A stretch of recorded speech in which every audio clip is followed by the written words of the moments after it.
Hello and welcome to the Early Bird Special with your hosts, Carole Montgomery and Julia Scotti. And now, here's Carole Montgomery.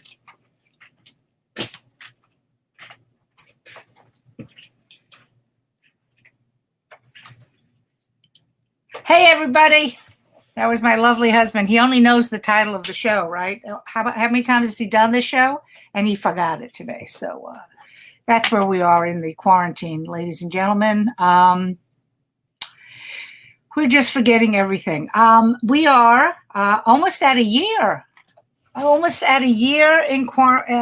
the pandemic started. So I'm sure we're all thrilled and we're all going to celebrate. It's very exciting. There's a few things I really miss, and I miss traveling. I really do. I didn't realize how much of a traveler I was until I wasn't allowed to. I hate the fact that my passport is now a book and nothing else. I love getting all the stamps, and in fact, I'll tell a cute story. So, a lot of you know that I've traveled all over the world entertaining the troops, right? So we end up going to a tiny island in the oh my goodness, it's by India. So I don't know what ocean that is. Probably the Indian Ocean. Anyway, so it's a little tiny island called Diego Garcia. Yes, and there's only, out of everyone in the world, I think maybe there's been 10 or 20,000 people that have ever visited the island. So we go, me and my little troupe of comedians, and we're getting our passbook stamped. And I was working with Leanne Lord, and she goes away and she comes back and she goes, "Look at the beautiful stamp I got." I go, "Where did you get that stamp from?" Like, she had this fabulous, So then I had to run around and find the person that stamped her book, because I wanted to have the really cool stamp from this tiny island. And it literally was. If I tell you, if you look it up on a map, it's like a pencil. It's so tiny. And when you land, this is where you're flying away, la la la la la la la la, and you get lower because you're landing, and you're literally it looks like you're landing in the ocean. It's one of those things where you're like, we're just going into the ocean now, and all of a sudden there's this tiny little airport, and you land. So I miss those things. I really do. I miss the Buddy Holly planes. I think I mentioned this last week. I miss the shitty one-nighters. It's bad when I look fondly at missing comedy condos, because I'm sure the ladies can tell you they are not the cleanest things you've ever been in. Another that's from the past one, of course, before the internet and cell phone. But when you go to put your clothes in, there would be porn magazines, and they were sticky. Because anyway, so I'm having. It looks like I'm having issues with my. I keep looking at it. It flashes that I have a problem, and then it goes away. So if I disappear, Julia will take over for me. I'm so excited about our guest, who we'll be bringing on in a few minutes. Karen and I have known each other for a very long time, and I love. She's a mom, she's a comedian, but she's also an author, and we want to talk to her about all of her books and what it's like to be an author, and all that stuff. But let's bring on Julia, because I haven't gotten my vaccine, and I think Julia has, and so I wanna find out who she paid off. So let's bring on my good friend Julia Scotti. Julia, oh, look at you showing off your fucking vaccine. You're showing me your bra now. I got my. Yeah. No, my Band-Aid. See my Band-Aid? I got my. How did you? I'm so jealous. How did you get it? I got it on Saturday. Did you? And I don't want to take the Band-Aid off. So you just want? I got to tell you. Okay, tell me. Have you had it? No, I have not. I cannot get an appointment. Well, I got to give shout outs to Robert Wood Johnson at Barnabas Hospital System and the state of New Jersey, because they set up this mega site up in Edison, New Jersey. And I got to say, I mean, I've been proud of my state and I've been ashamed of my state. Right. This was one of those days when I've been a proud resident. National Guard was there. Those guys, you can't say enough about them. They they got us to hundreds of people when I got there. I was in and out in an hour. Wow. They ran this thing like a military operation. And then the people that gave me my shot were from FEMA. So thank you to both of those groups, and thank you to the state of New Jersey. I got my first shot. Yep. Wow. Yes. And what? I'm sorry, just in time, because I'm starting to get gigs coming in again. Yeah. Well, I have been trying, and if I want to go to Rochester, which is 18 hours away, there are appointments there. It's mind blowing to me. It's because I'm not in the you're over 65, right? Me? Yeah. Well, I have the heart And you have the heart issues. I'm in my 60s. But I have I'm in my 60s. All right. I have a pre-existing condition. I have high blood pressure, and that's one of the things on it. And I still can't, like, if I wanted to go to Duane Reade, if I was 65, I could go in and get it right away. But there is nothing for people with pre-existing condition. I'm telling you, it's literally like I'm expecting to go to Times Square and hear some guy go, "Oh, lady, I got some loose vaccines for you." Wouldn't surprise me, but kudos to Jersey, kudos to Governor Murphy. I know he gets a lot of crap. Yeah, my sister and her husband are fully vaccinated. So, hopefully it'll happen soon, because well, no, now that we have somebody in charge who's getting them out there, so that's good. So. Yeah. But we just found out, because Todd hasn't been working, that his union insurance is lapsing at the end of March. His union what? His union health insurance. What? Oh no! Yeah. What are you going to do? Well, I think we're going to be forced. Obamacare? I think we're able to do COBRA, and even though it's really expensive, I'd rather do that. COBRA's really expensive. You have no fucking idea. Oh yeah, I used to sell it. I know exactly. Yeah. But I think we're gonna stay on that for a couple of months, just so we can figure out. I mean, I went on Obamacare, and the problem is that we like our doctor. We love our doctor. So I'm thinking of going to see him in March and saying to him, "Listen, if I go to Obamacare and it's not something that you guys take, will you see me anyway?" Because I know that you can do that. I know doctors will have an out of pocket fee, and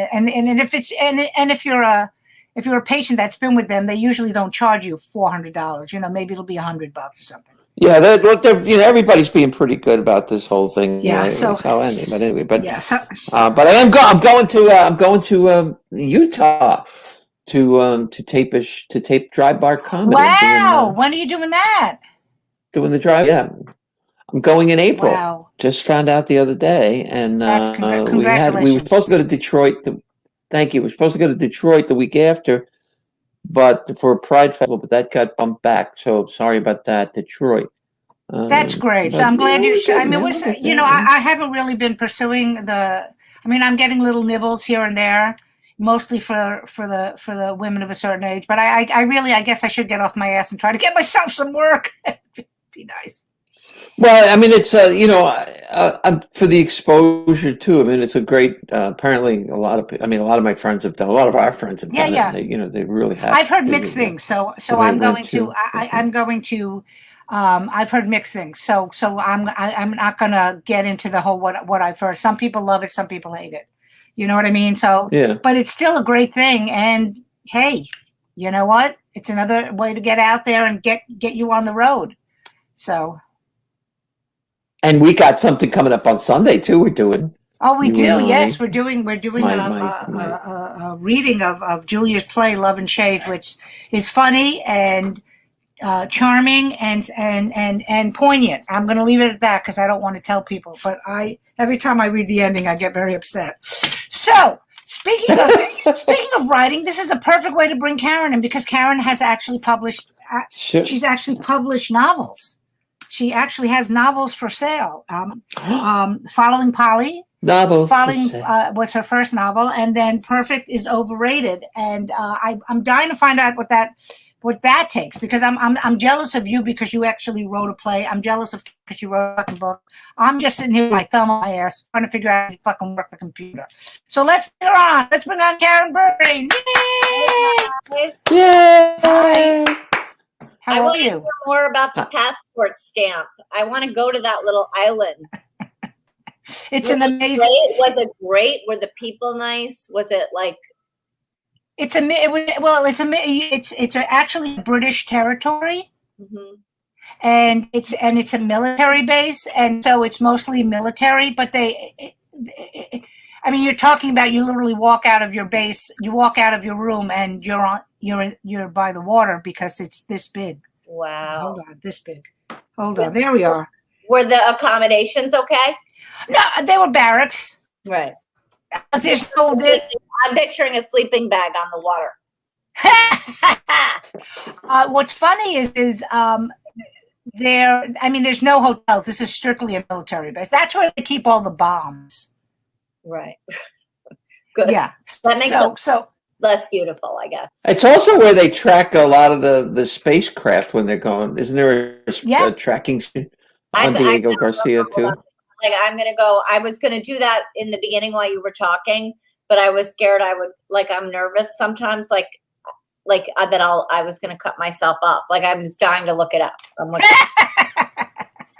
well, I know I didn't look it up. I remember back from the Gemini launches that they used to always have a track. I think they had a tracking station in Diego Garcia, and I want to know who Diego Garcia was. That he has his own island in the middle of the ocean.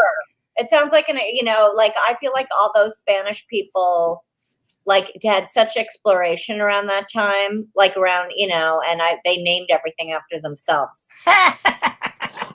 I thought Diego was his maiden name, and Garcia was a hyphenated. Well, I will tell you this: Diego with the bomb, David. Oh, Diego. Oh, is that right? And by the way, I speak no Spanish. Wow. Just know that Diego is David. It's like the one word. Everybody's freezing up. Is this my? The internet is being weird today, but I think it's being weird on all of our sides because everyone's freezing up. So, mine seems to be fine now. The very thing quickly about the bombs, though, is so we go in to see the bombs because that's the only thing they show. There's nothing else on the base, and I had stickers that said National Mom because that was my thing when I went overseas. Right. So I say to the young guy, I said, "Can I put a sticker on the bomb?" And he goes, "We don't do that anymore, Mrs. Montgomery. We're not allowed to." Damn it! That's so like cartoonish. Can I put a sticker on the bomb? Like they don't say, this one's you, Tojo. Yeah. They don't do that anymore. They're not allowed to do that anymore. So Karen, how are you? How are you doing during all this? I mean, you and I just did a podcast for your fabulous podcast, Shut Up, Mommy's Talking. But how are you doing? I mean, you've got the kids home too. Right. I have to say, I think I'm doing better than other people, a lot of other people. Because we're fine. Do you know what I mean? Like we're fine. And in terms of sort of the mental game of it, there are aspects of this that I don't hate. I feel like I can get a lot done with this. Like I'm not usually my life is going from here to there, and going from here to there takes up so much of my time. And because there's no there, I can do more. So I've been more productive, I would say. The family is a little sick of each other. Mm-hmm. My kids normally go to camp in the summer and they didn't get to do that. And I felt really bad for them and for me because, it's all of our vacation from each other. And, but we're all fine. You know what I mean? Like maybe it's February, maybe it's that it's been this long, but I'm a little sick of it. I really like my neighbor who lives across the hall from me is in the age bracket to get the vaccine, and she just got her vaccine, and she's like, I don't know what to do. She's lived alone I feel horrible for her. She's lived alone this whole time. She doesn't have she doesn't have family, Right. And she said, I don't even know what to do because I guess it's like, well, she's like, I don't know what I said, if I were you, I would just go to like a restaurant, with a newspaper. And I would sit there for 3 hours and order little things, like just have somebody, like the idea of somebody bringing me food and not having to wash a dish and not having to worry about like replacing. I mean, it's like, it's just the constant one. I mean, I feel like I'm a shorter order cook all the time. Like my husband and kids all eat at different times. They all eat different things. And part of me wants to say suck it up, but I also feel bad for everybody involved. So I'm the one who's sucking it up. Like I feel really bad for the kids. Like, well, have you not gone out at all? I mean, have you not gone out to dinner or anything like that? Done a couple of the eating outside things, but not that much. Not that much. Maybe, especially not in the last few months because it's so cold. And in fact, we did go out to a place the other night, and I was distraught over something. So otherwise, I would have left. But we went to a place that was literally basically like eating inside, except that it was cold. Like, you know what I mean? It was like, it had a ceiling, it had 4 walls. I'm like, how is this not giving me COVID? Right. But I guess I didn't get it. Where are you? Where are you, Karen? Where do you live? I'm Midtown East. I live near the UN. Oh, you're in New York. Oh, okay. Okay. I have a question for you. I'm sorry. I didn't mean to switch lanes, but I just reading. I don't know Karen, so I kind of want to learn a little bit about her. I was reading about your background and your education, and I got to thinking about how many comics over the years I've met who've either been lawyers or teachers, and I was curious about what was it about comedy that made you leave law and come to the dark side? I want to say, but I think that the thing it's a little bit of it. I would frame the question differently. It's like, what attracted me to law, and I think I was attracted to sort of the theatrics of it and the way you think when you're developing an argument is actually really similar to the way you think when you're developing a joke, which is you take a bunch of facts and you manipulate them to fit a conclusion that works for you. In law, it's like a persuasive conclusion, and in comedy, it's sort of an absurd conclusion. So I think a lot of the thinking. When I left comedy and I went, natural progression was to teaching for the very same reason. Yeah, it's interesting how often that happens, and psychologists too. There's a lot of. We didn't hear you. I'm sorry. What did you say? Julia, were you a teacher ever? I took a sabbatical from comedy when I was transitioning, and I became a teacher. Yes, I taught for 7 years, and Wow. and then I don't deal well with authority figures though. So what grade did you teach, Julia? I'm more fascinated by that than with the law thing. What did you teach? I was a 6th grade language arts teacher in Freehold Borough, New Jersey. Wow. I loved it. I loved the kids. I loved teaching. I hated the administration. Oh well. Of course. And they hated me. So it was a mutual hatred. So speaking of administration, so Karen, I saw on your Facebook that your husband was on Rachel Maddow yesterday. Yes. So talk about that. It's like the most interesting thing about me is my husband. Okay, so my husband was. I didn't see why though. Who? My husband. Okay, go ahead. I'm sorry. Go ahead. Was a prosecutor for years. He worked as a criminal. He was the chief of the criminal division in the Eastern District of New York, which is a federal. It's a federal jurisdiction. And it's like Long Island, Queens, Brooklyn, and they prosecute, their offices are famous for prosecuting mafia and stuff like that. It was actually really active in the Wolf of Wall Street prosecution, and he's in the book of the Wolf of Wall Street. And he was did panels with Jordan Belfort. Like, my husband's interesting. Anyway, we'll have him on this. So then, then he went to private practice for a little bit. But when Cy Vance became the Manhattan district attorney. My husband had started in the DA's office like right after law school. And he always has had a love for the DA's office. And he had worked on Vance's campaign and then went on to become his deputy, like the sort of second in charge in that office for 4 years. And so whenever like MSNBC has or CNN have questions about, they often have him on when there's like questions about how Cy Vance thinks and how that office operates. And also he really is an expert on fraud and corruption. I mean, that's like an area where he's like unbelievable. So, but now when you, and I'm assuming that when he was working for you were obviously like, how did he deal with you as being a comedian? He was actually really good. I was really careful. It's so funny when I think of what happened the last 4 years, because I would be like, I want to say someone's an asshole. I wanted to say about a political figure or something.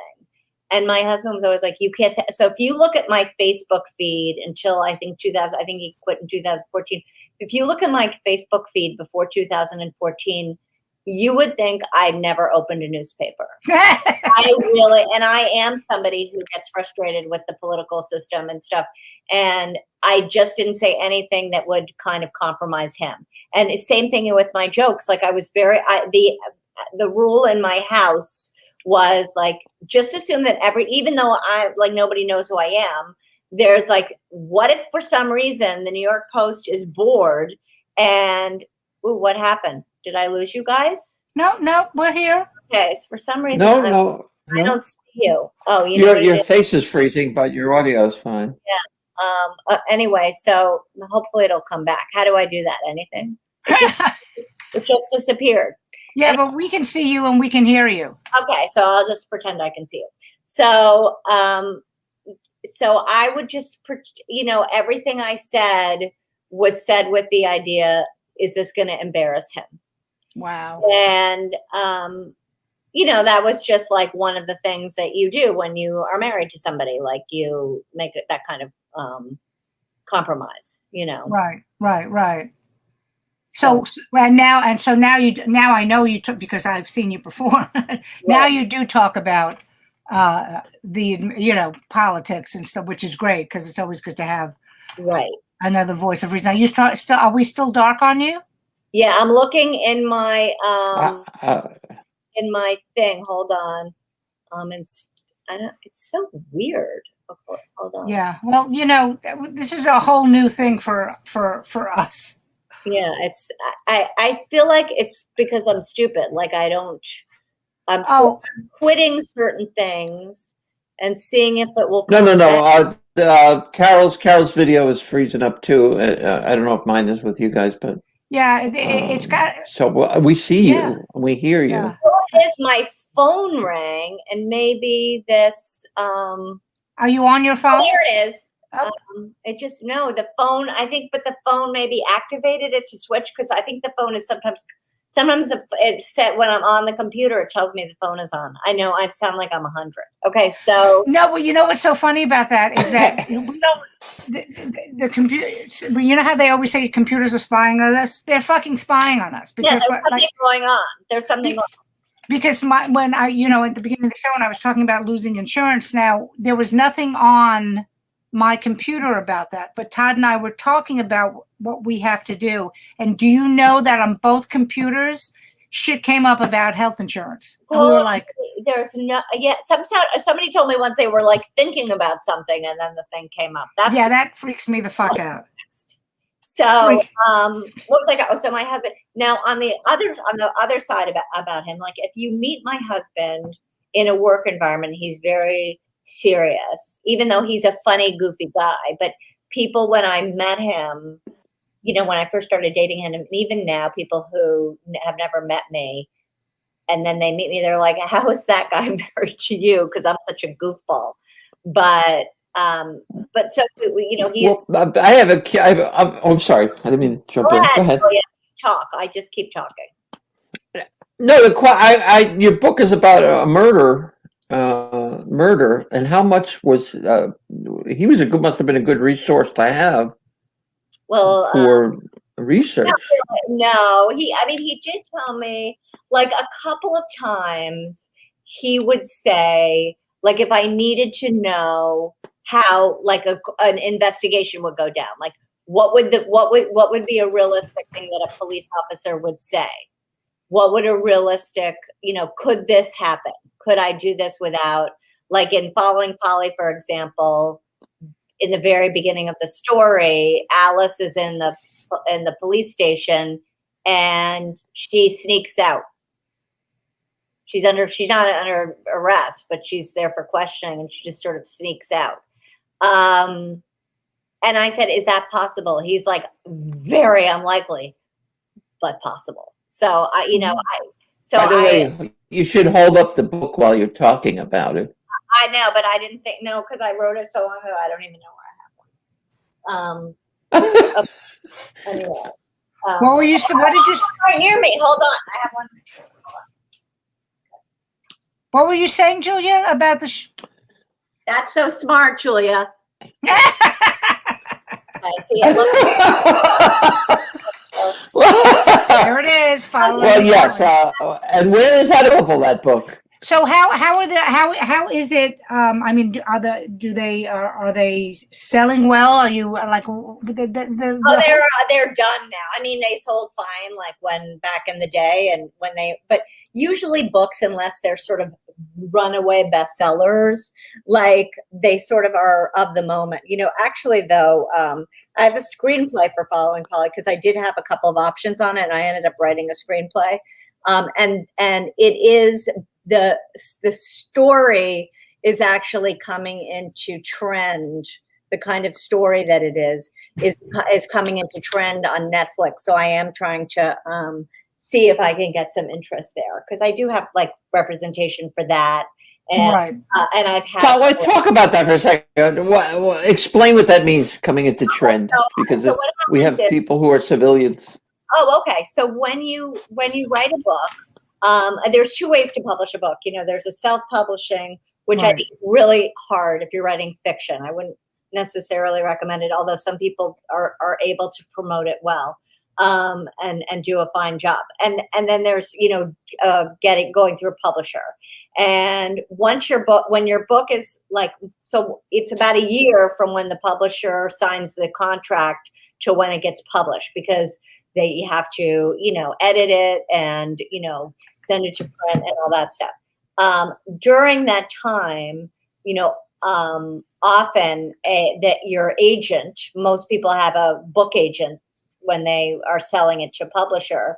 A publisher won't publish a book. I think I'm saying this correctly, unless you have an agent on it, because they have to it's basically like a legal deal.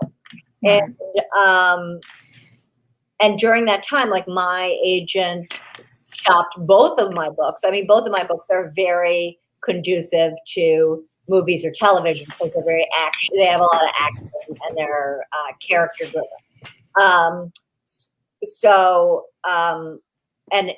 For Following Polly, it definitely, like, I had a lot of people really interested in it. A couple people bought options. Options are when you you say, I want to reserve the right to do something with your book for a time period, like a year or two. It's usually like a year or 2 years. Do they pay when they take the option? They do. They don't pay that much, but they pay, and it's just like another way to make a little extra money when you're doing a book. Right. And then actually, one of the people who did the option, this is a funny story. The person who did the option, God bless her, so interesting, and like had read the book, like contacted me and was related to somebody who was I'm not going to say anything because I don't want to say anything embarrassing, but was related to somebody who made a movie that I loved, like was a very close relative. And I was like, oh my God, I was so excited about the option. And then she said, oh, you've got to come to my daughter's. I became sort of friendly with her, which is weird. And then she said, you've got to come to my daughter's play. And I'm at the play, and she says, my daughter is actually going to take a crack at writing your script. And I can't tell you, literally, I have been I don't know if either of you guys started out doing any acting or anything, but I did acting in college. I did some acting, you know, when I first became a comic, and I did everything. Like I did every crap shit thing that anybody would cast me in. This was the worst. Like it was like a parody of experimental theater. Like it was so bad. And I'm like, oh my God, that's the person who's, and I was like, she's going to butcher my novel, but then the thing expired. So I was. Well, wait a minute. So when you say that it was her daughter, like I thought you were going to like a play. The kid was 10. So obviously this person. Oh, no. Her daughter, sorry, she had a grown daughter. She said, oh, okay. I was a playwright. And the woman, like if you met her, is really impressive. And she said, my daughter's a playwright. And I actually went with my literary agent, who I'm good friends with. And we didn't say, and it was funny because we sat through the play. We didn't say anything because we don't know who was in the audience. Like it was right. And then we went to like the cast party afterward, and we didn't say anything. No signaling, nothing. We get in the cab on the way home, and we were like, oh, like so bad. I mean, I can't even, just the memory of it was, I mean, you guys know what I'm talking about when you go to a really bad experimental play and you're just like, and the thing is, my book isn't experimental. Like there's nothing experimental about it. It's not, I mean, I don't want to say it's formulaic, but it's like, it's the interesting thing about it is the character. It's not like weird and modern and, you know, stuff like that. Oh yeah. We all, we've all been to those. Right. Julia, by the way, your play is not that. Your play is wonderful. So don't worry. My play is not experimental. My play is. It's about an Italian-American family. So, but I do know, I mean, I've been in those and you're sitting there. I'll tell you, like in the like same gratuitous nudity, you know what I mean? Suddenly somebody rips off clothes, and you're like, "Why is this happening to me?" Oh, my play has a lot of that. Yes. I'm going to be showing these. Well, because you know that I direct and I develop solo shows, Karen. So I've been to so many of those, and I remember being at a solo show like 25 years ago. I was with a good friend of mine, and we went to say, I forgot who's. I really did forget. I blocked out whose show it was. But I remember the guy. Solo shows, I think, are the worst, like, attractors of that. I mean, right, exactly. The worst. So the guy says to me before the show starts, he goes, "God, I just hope this isn't one of those shows where she opens with being molested." And sure enough, the first fucking thing she says. I was about to say this play had molestation in it, which is it's like the cliche. Yes. No, you don't. And I didn't say it because I was like, I feel guilty toward people who are like, have been molested. And I'm like, it takes real talent to portray that. Right. Stage. Like, that's not what you should be doing on your first ever show. That's right. What you do right when you've really finessed the art of, like, you know, self-reflection, you know? Right. But I always go ahead. I'm sorry. No, you go. I always feel bad for people who write solo shows because there's really no place to try it out. Like we get as comics, we get to go to open mics and do our thing. But with a look who's up with a show, you don't know if it sucks until it gets on stage. I don't know how do you get around that? I hope mine doesn't suck. But yours isn't your solo show? No, it won't suck because no. So, Julia, where is it being? Where are you putting it up? I'm sorry. Say again. Where do you put? We're doing it on a Zoom. We're doing a Zoom. Yeah, but it's a play. This is a play. This is like a 5-character. I mean, there's. That's cool. Yeah, no, that's it's about 5 characters. Yeah, but like 5 main characters. Like it's like the actress in the acting class who shows up in the bra to do the scene. I mean, it's always like, it's so awful. Well, when I did my when I was writing my first solo show, and it was all about living in Vegas, but being in the suburbs and everything, and it was very like there was a lot of anger and angst against living in the suburbs. And my friend said to me, and this is the guy who convinced me to be a stand-up years before that, And he said, Carole, you're not George Carlin, so why don't you take it down a tone? And I thought, wow, that's probably the greatest advice, because I wasn't, nobody knew who I was. So why would I be like, this type of life in the suburb? And so I ended up writing and rewriting and made it a different. And making it more personal, like more. Right. Yeah. Right. Exactly. And that's the thing, people, but when it comes to solo shows, especially, it is so much about the truth about your story, and sometimes the story isn't that fucking great. You know what I mean? Well, I teach stand up, and I have some students who have like these stories that are unbelievable. Like their stories are so good, like the twists and turns of their lives. Right. And I'm like, oh my God, you have to learn this. Like you have to learn how to do the jokes, and then you need to put up a solo show. Yeah. Can I send it over to you, Carole? Of course. As long as they're not, I mean, I've worked with some, it's really interesting when people, there've only been a few people where I was like, the only reason I'm doing this is because the person's paying me, because I was ready to kill myself. Because I told this to Julia, this is before she had written the play. The thing about the way I work is I'm not your friend when we're working in a solo show. I'm not going to go, oh, it's the best thing I've ever seen. You know what I mean? Like we're doing work. We can be friends afterwards. So it's always, I've only had a few people where I've gone, oh, what I felt like such a whore because I just did it because they were paying me. You know what? That's okay. Yeah, of course. We all have to make a living, right? And that's another question I want to ask you, Karen. So did you do the road at all?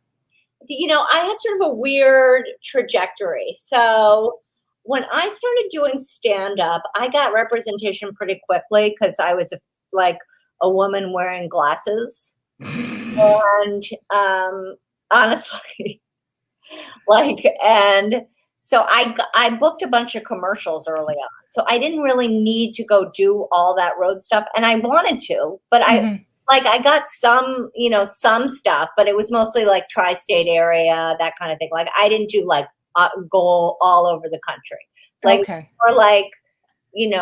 one-nighters or some, random like Chicago or something like that. Mm-hmm. But I didn't have that whole story. Like I had more of a, I had some acting work, and it's funny, I'm not even a good actor. I had some acting work that kind of kept me here, and then I got a development deal.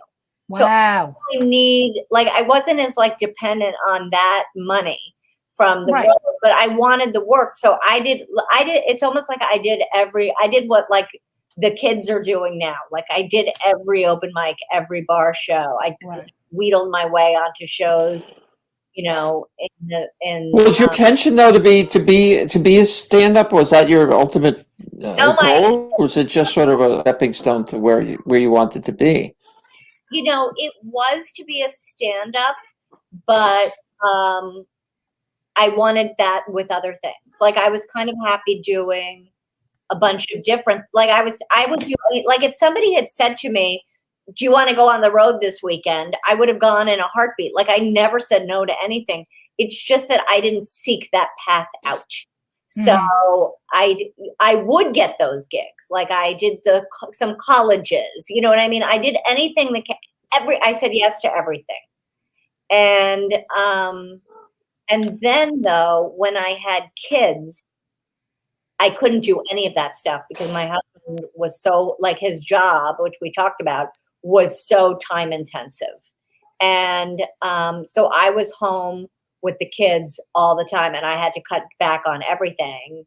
And so then the road no longer even became I couldn't even by that point I was actually doing more of that stuff, but I had to really I had to just basically exit out. And my stand-up transformed. I had a completely different act from before I had kids to after I had kids. It's almost as if I was a different comic. Not by design, it just happened to me. Well, a life event, it happens when you have life events like that. How old are your boys now? They're 14 and 16. Okay, so they're grown now. I mean, yeah, you know what I mean. They're like, You know what? I was this sort of my sort of character on stage had always been, I was sort of nerdy, like observational comic is the way I would describe it. And then it's like, as soon as I had kids, I became, and I had postpartum, which is what my second novel is about. And I was really this lonely, anxious, stressed out mother. Oh. It's a totally different experience. And I wasn't interested in doing like when I remember when I would get hired for gigs and all I had were these other jokes. I was like, why would anybody want to listen to this joke? It's so stupid. And so I started doing, like, it was a different person. And it was not only was it like a different sort of persona on stage, but it was as if I was an open micer again, like I wasn't good at it.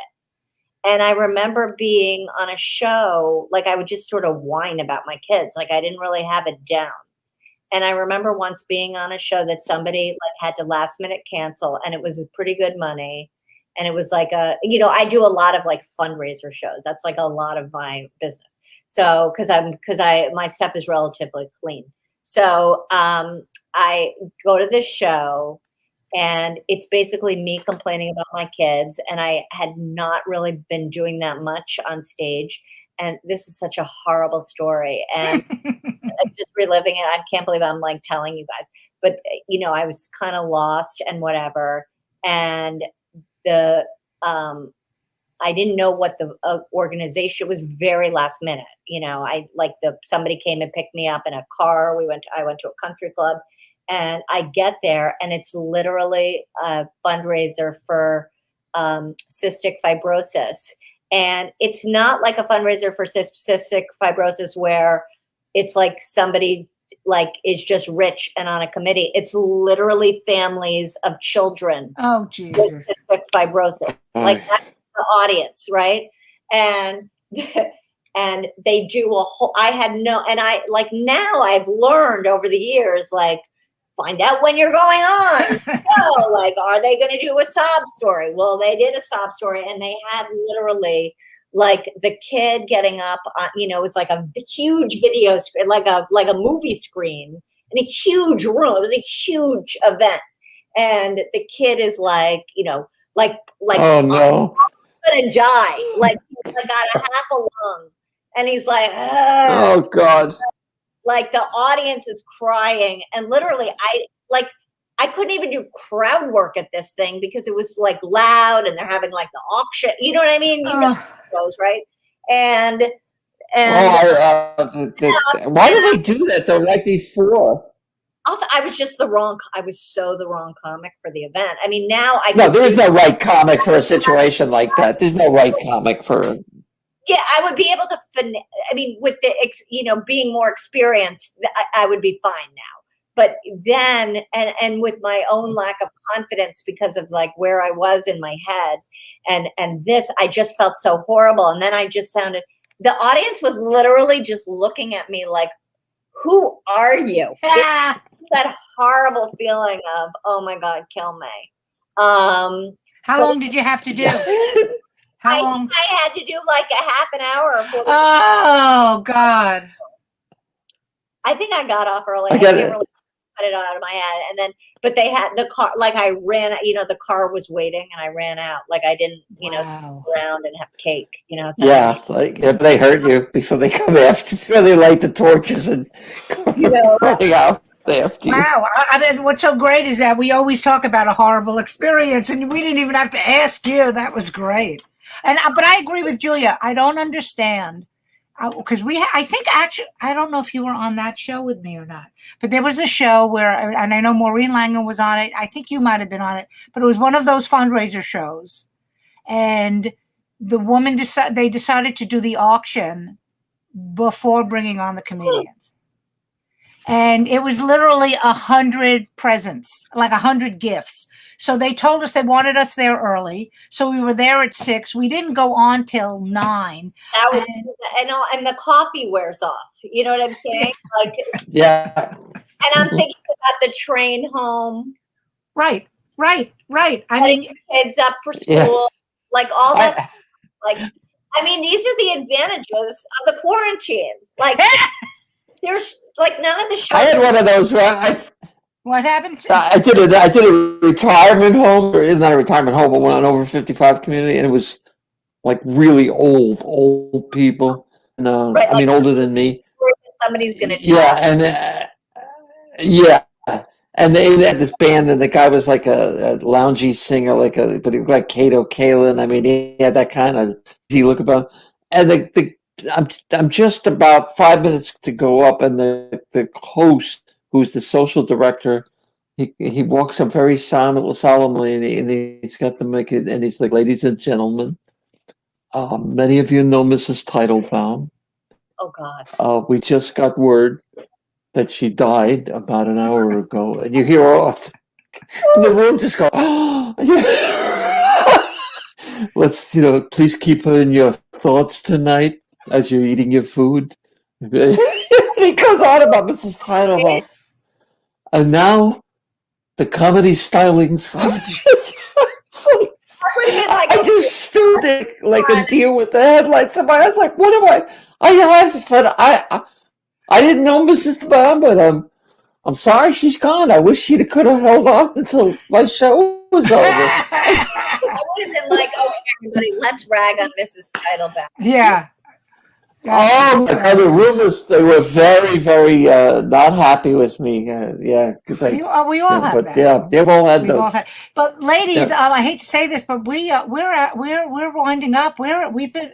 Oh, we are. Look, These things go so fucking fast, and Fun. then I know, and Julia, it's, I want to become your best friend. I want to hear everything.